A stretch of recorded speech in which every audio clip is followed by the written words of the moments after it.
Welcome back again. I'm glad to see you've returned with us. So we're going to go through the third part of the pre-course training. In this course, we'll talk about performing the notarial acts. Okay, let me move to the next slide so we can keep moving. Okay, so we talked about in the first part, there were two types of notarial acts that you're primarily doing. You're doing an acknowledgement. We also talked about what? A jurat, if you remember. So we're going to just quickly talk about an acknowledgement. Just to reiterate again, there are three things that shall apply when you're doing an acknowledgement. One, the signer was physically in front of you when you perform the notarization.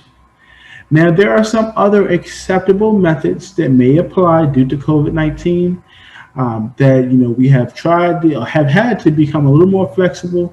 So appearing in front of you, in some cases, the way I've done it is they can be at the you can be in front of a screen door or in front of a door where you can see them physically. There are other methods that I won't go into, but there are some things that people are doing just to be a little more creative and also be safe with COVID-19.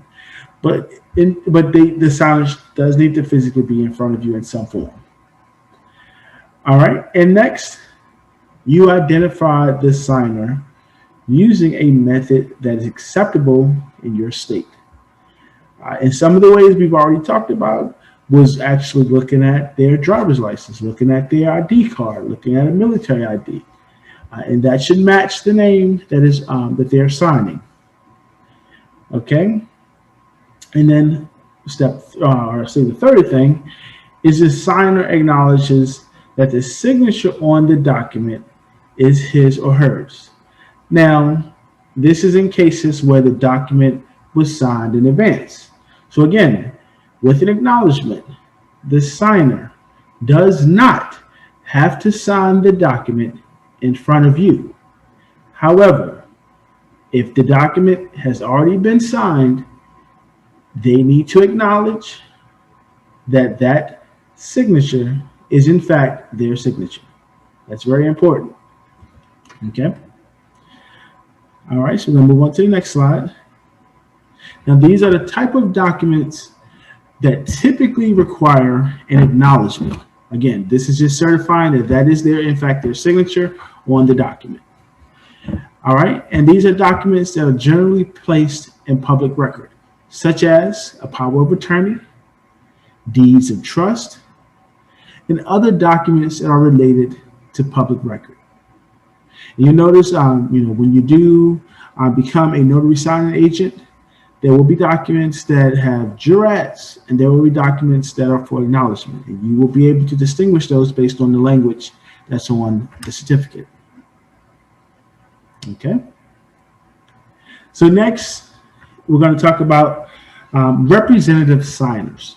So what we talked about, I kind of headed towards previously, is that when you sign, you could be a representative signer, which means that the person's name or the organization who is on the document may not necessarily be there, especially with the organization. It's usually someone who represents the organization.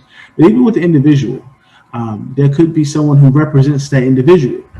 And when it comes to a representative signer, it could be a representative of the organization, such as a CEO or CFO or whoever is authorized to sign documents for organization.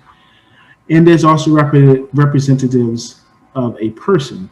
So it could be someone who has a power of attorney, or another thing you will commonly hear is an attorney in fact, which is very similar, pretty much saying that they have the right to sign for that individual. Okay, so the signers are signing as a representative, and they must tell you that they are authorized to do so. You also want to ask them to acknowledge that they have the authority to sign the document. Okay, and this will be part of the identification step. All right, and the next type of document, which we talked about again previously, or the next type of, certification or notarial act is a jurat. Okay, so similar to an acknowledgement, the signer must be physically in front of you when you perform the notarization. Okay, and also you're going to identify them based on the acceptable method in your state. And now the third thing here is something that is a little bit different from an acknowledgement, because you have to watch the signer sign his or her document. Okay, they have to be the one who signs it. They cannot, with a jurat, I'll say this again, with a jurat, they cannot sign the document before they bring it to you. Only with an acknowledgement may they do that. Okay? And then a lot of times with the jurat, you're confirming or testing that the information is accurate and true. So there could be several ways that's done. The signer could swear to a supreme being, that, for example, a judge, or affirm on his or her own personal honor that the statements in the document are true. Okay, so it doesn't have to necessarily be a judge. There are some cases where there's an oath taken that's in front of a judge, but they can just pretty much swear on my honor. I swear on my honor that the statements in this document are true, and then you go based on that.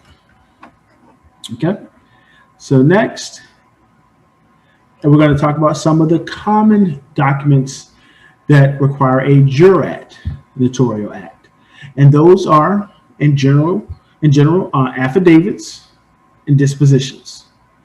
Okay.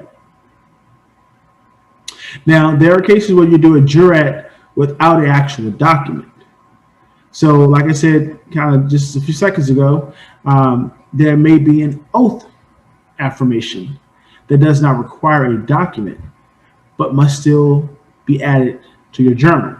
So when you perform an oath authorization, there's affirmation. There's not an actual document you're have a notary certificate on, but you are going to be required to put that in your journal. So you want to put that in your journal just to show that you did do that jurat, that affirmation, that oath of affirmation. Okay. And again, that is all for this part. So we will see you in the next part. Enjoy your day.